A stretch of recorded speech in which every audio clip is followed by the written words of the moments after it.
Hi friends, আমার নতুন আরেকটি ভিডিওতে তোমাদের সবাইকে স্বাগত। কাল যখন আমি টিউশন পড়াতে যাচ্ছিলাম সন্ধ্যাবেলায়, তখন দেখলাম আমাদের ক্যাম্পাসে ছোটখাটটা দারুণভাবে সাজিয়েছে।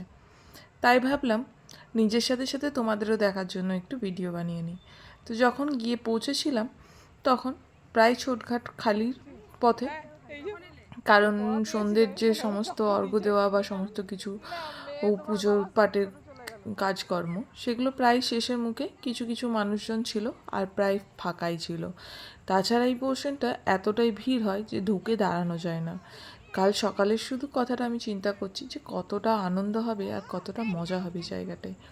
দেখো চারিদিকটা কত সুন্দর সাজিয়েছে, কলা গাছ দিয়ে, লাইট দিয়ে। প্রত্যেক বছর এখানে দারুণভাবে সাজায়। ওই যে ওই সাইডটা দেখছো, ওই সাদা মতো উঁচু মতো, ওরা ওখানে শিব মন্দির বানানো আছে কৈলাস পর্বতের মতো। তো জায়গাটা বেশ দারুণ। এখানে ছোট ছোট নৌকাও লাগানো আছে, আবার ওই যে দেখতে পাচ্ছ দূরে নৌকা, লাইটও লাগিয়েছে। অন্ধকার প্রায়, তাই আমি আর ওই দিকটায় গেলাম না। আর দেখো এদিকে কত বাজি ফাটানো হচ্ছে, দারুণ লাগছিল। বেশ একটা দারুণ জিনিস। এই দুটো দিন, এই সন্ধ্যার্ঘ্য আর সকালের এই অর্ঘ্য দেওয়ার সময়, এই দুটো দিন বেশ দারুণ লাগে। ছট পুজোটা কার কার ভালো লাগে? আমার তো দারুণ লাগে।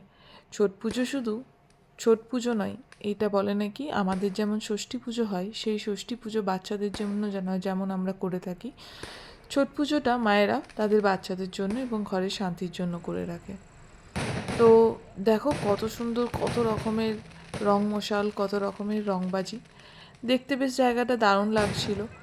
আর তারপরে আবার কি, দেখতে দেখতে সমস্ত অনুষ্ঠান, সমস্ত পার্বণ, সমস্ত কিছু প্রায় শেষের মুখে। শীত আসবো আসবো বলে একদম দরজা গোড়ায়। এই সব পুজোগুলো চলে গেলে মনটা যেমন কেন খারাপ হয়ে যায়। তো যাক, আজকের ভিডিওটা এখানেই শেষ করলাম।